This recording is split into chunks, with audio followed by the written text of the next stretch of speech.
Everybody, thanks for being here. Appreciate you taking a little time to hear some updates of some of the issues the city's dealing with in regards to COVID-19. Got a lot of updates to go through today, so hang with me on them, and we'll take time for questions at the end. First, a few more benign things, if you will. We have some new closures that we're continuing to implement as a result of the CDC's guidelines. Most recently, our Falls Park Visitor Center is now closed as well for the next 14 days, as well as the zoo, Great Plains Zoo, the Arboretum, the classroom building at the Arboretum is also going to be closed. And I believe, is the pavilion been announced? Is TJ in here? Pavilion is closed as well, too, right? Okay, the pavilion. We have an arts task force that was scheduled to meet. That's not going to be meeting as well. So we're also encouraging the public, just limit contact with our customer service desks at City Hall. There's two places where a lot of those customer interactions happen. A lot of germ spread at City Hall on the first floor, our utility building, paying parking tickets, so forth, as well as over at City Center over here. The public has the ability to pay utility bills, access permits, planning services, all on our website. So you can do a lot of that stuff remotely without ever having to come into City Hall.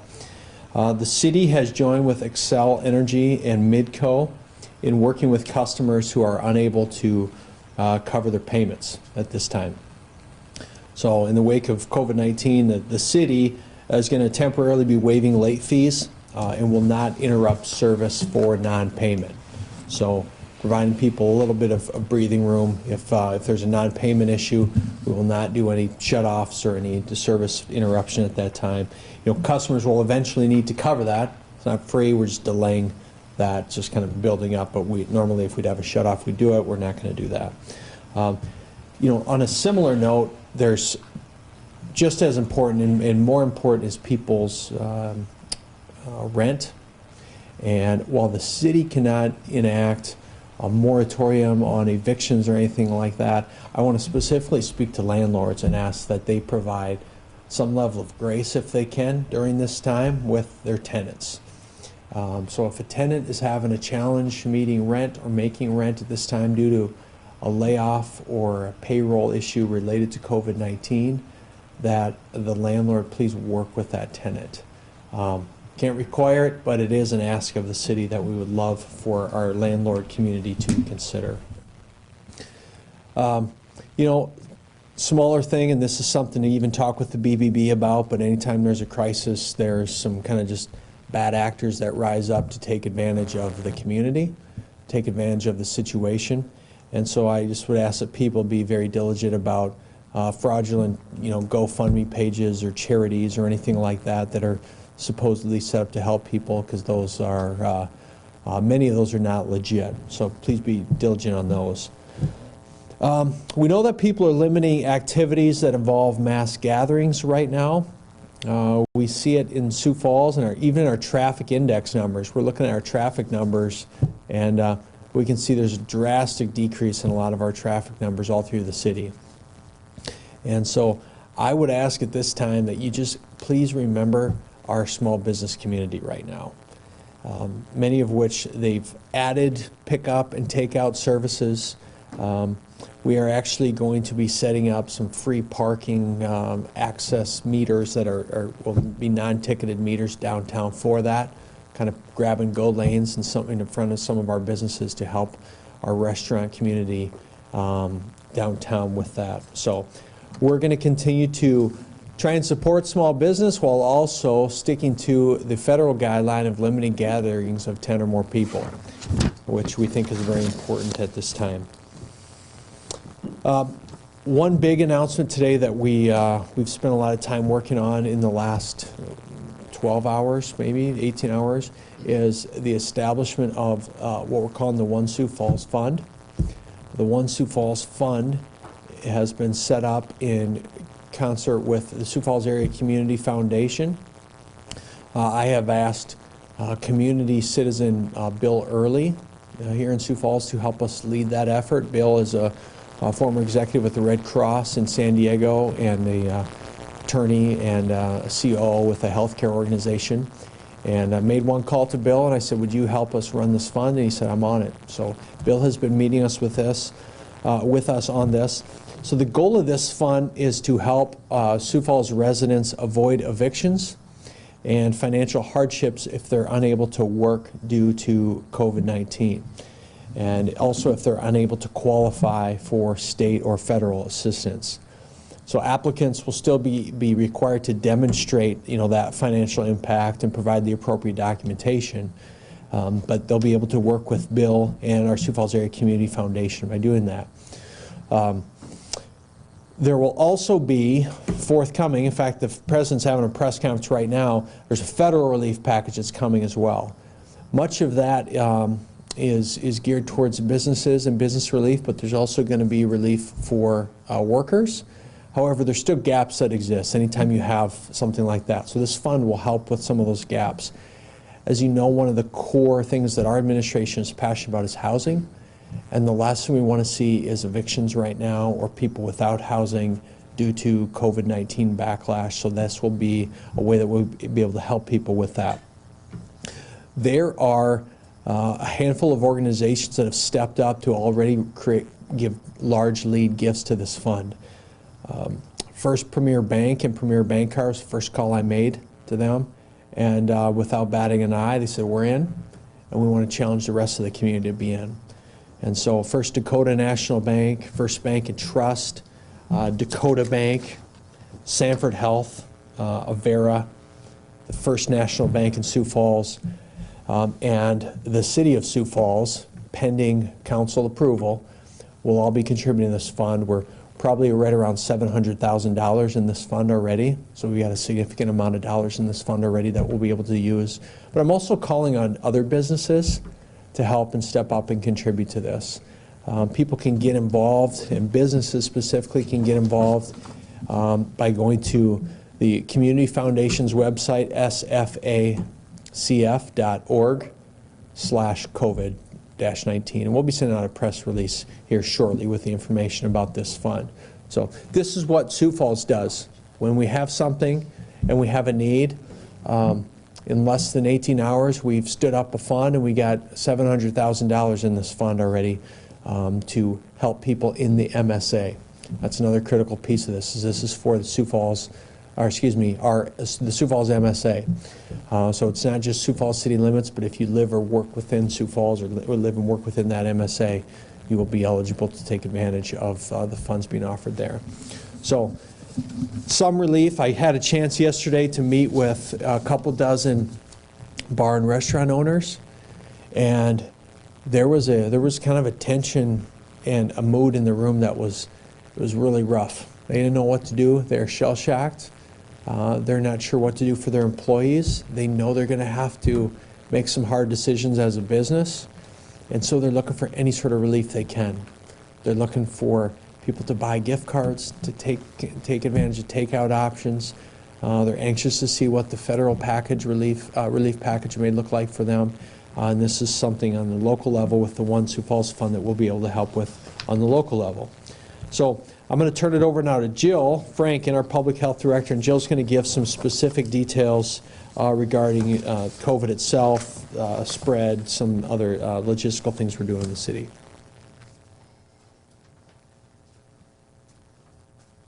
Thank you, Mayor Tenhaken. I want to give you a few updates on what we've had going on in the last 24 hours and what's been happening in our community. Additionally, from what Mayor Tenhaken already talked about, we do know yesterday that the state did confirm one additional case, new case of COVID-19 yesterday. That is a case in Minnehaha County, bringing our total case number to 4 or 10 for the entire state. So Minnehaha County is now at 4 cases, with the entire state at 10 cases total. I think that it'd be important for us to just share a little bit about what we're doing in the Emergency Operations Center, so you have a sense of the work that's being done there for this community.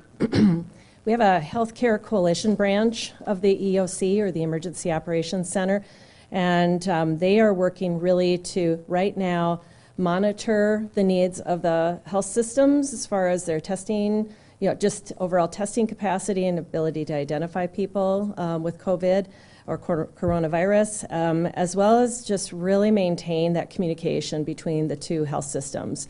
This is a time when they really come together and want to work together.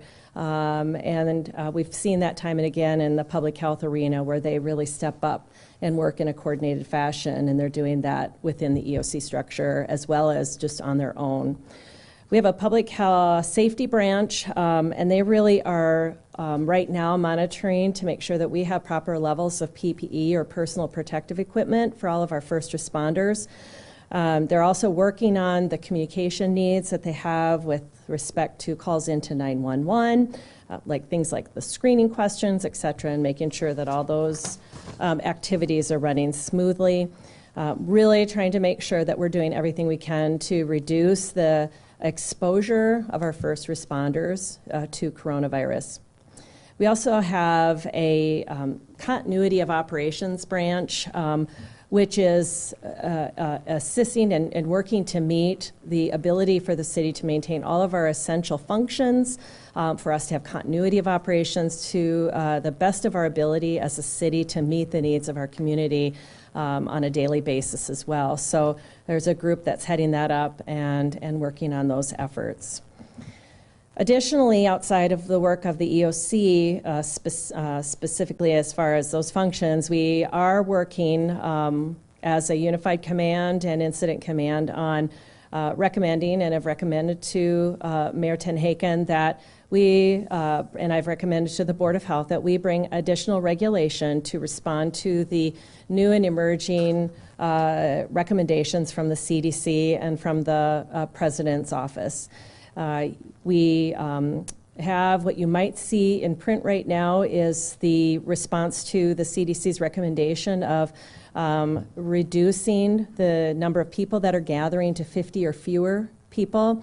But then yesterday, as soon as we drafted that, then we saw the President's message, and then it was on the CDC website saying that should be further reduced to 10 or fewer people gathering in venues. And so we will be responding with an amendment to that to make that effective, hopefully with the approval of the City Council. So there's a Board of Health meeting this late before the City Council, and then the City Council meeting will follow. In addition, so talked a little bit about those regulations that we'll be recommending. In the interest of public health, this is a really, a tougher thing for me to talk about is really talking about, things that really impact private business in our community. But we really are encouraging right now for people to really manage their social distancing, and that is with respect also to their how many people are in bars and restaurants right now, and really taking advantage of patronizing those establishments that you like to go to by getting takeout, ordering that food to be delivered, and using all methods possible.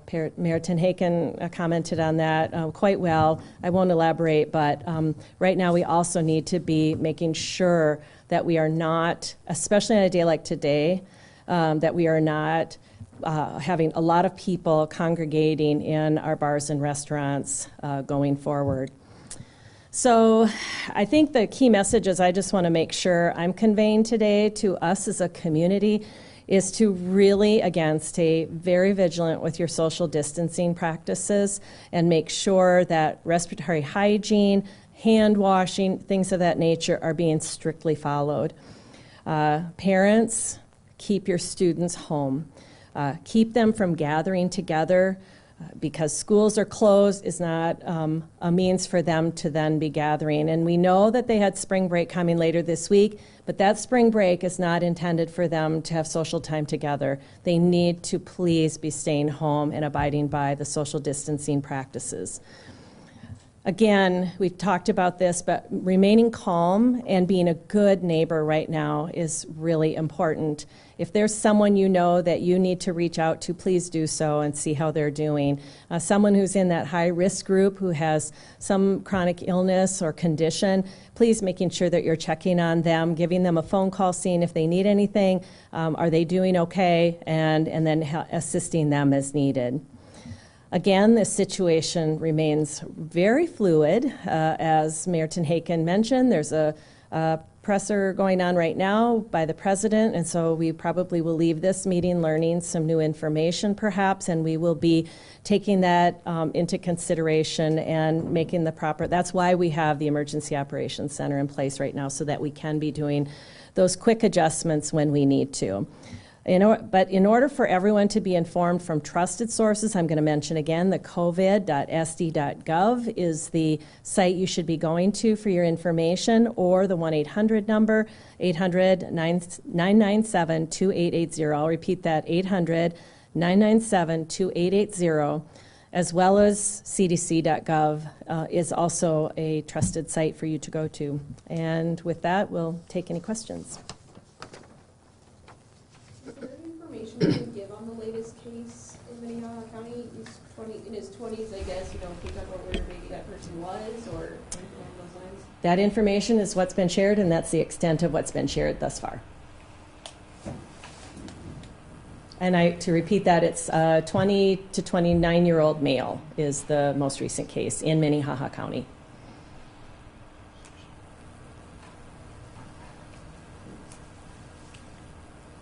All right. If there are no questions? Oh, yeah, a question for the Mayor. Okay. So you said that there might be free parking takeout spaces coming to the downtown area. Can you maybe elaborate on that a little more? Like where those would be in front of restaurants, or would those be meter parking? Or? Yeah, the question was, what are we going to do with parking downtown, and where will those free parking spots be for businesses? They will be located in front of the businesses that offer and will offer that type of service. You know, we've had discussion about just, you just blanket remove free parking, or blanket remove metered parking, I should say, and have free parking downtown. Metered parking is still important to create turnover in spots and not have employees just monopolize spots on kind of our main traffic thoroughfares. So that is what we felt was best. So we're in the process of putting those together right now. I don't know, Erica, will that be end of day? Will we have probably those in place? Is By the the end of the day. end of the day, those will be in place in front of the kind of the main businesses that we utilize them.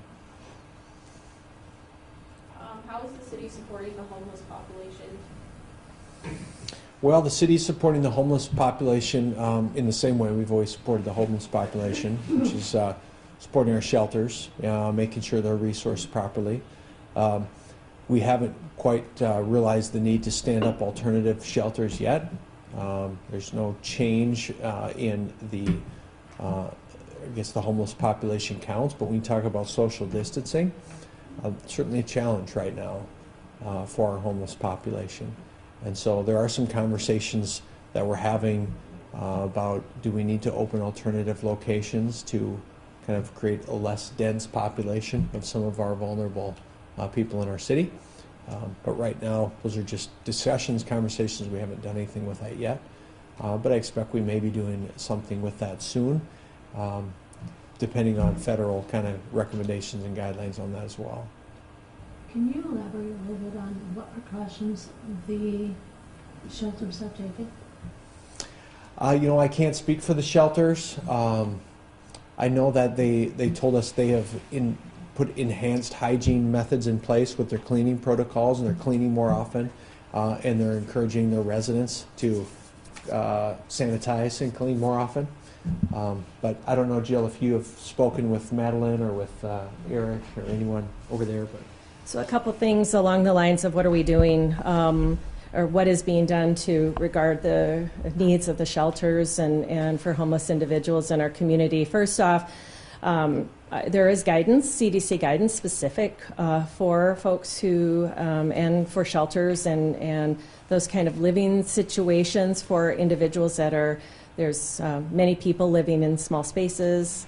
And so I know that Madeline Shields has well digested that and has implemented everything that's in that guidance that she is able to do. And then she has also been, been keeping us abreast of the concerns, as well as we've been working with the health systems on this being an identified need. And so we've actually stood up a section of our EOC to specifically start working on those challenges. So we do know that we need to be helping assist in those efforts to make that a coordinated approach, and we'll be doing so. The banquet center, how are they handling that with the crowd control? I should say the 10 or less or whatever. Well, just like, I think everybody in this community right now is working to figure that out, because we do have needs in our community. And so I know that is something that our homeless community is working towards. But Sandy, do you have anything that you're aware of yet from the banquet specifically? I'd have to get, go ahead. I'll just say something on that. What we've told businesses is the recommendation is to limit gatherings of 10 or more. How you do that is up to you. So we're putting that on the banquet, saying, figure it out. That's our recommendation. You may have to, instead of serving from 6 to 7, serve from 5 to 7 and start to limit people. You may have to remove every other chair, every third chair in your facility to create more distancing, remove some tables to accommodate for those longer hours. Bars have asked, well, do we just need to close? No. You don't have to close because that's not a mandate, but you need to try and limit gatherings. So that means removing some tables in your facility, seating people. Some bars don't seat people. Seating everyone when they come and say, oh, we have a spot over there. That would be appropriate for you to sit. I mean, businesses and organizations, nonprofits included, are having to get creative with how they're trying to stick within those guidelines without the city saying, you must do this, you should do this, we're going to close you down. We're asking them to be creative with the protocols that they're enacting. All right. Well, thank you for being here. We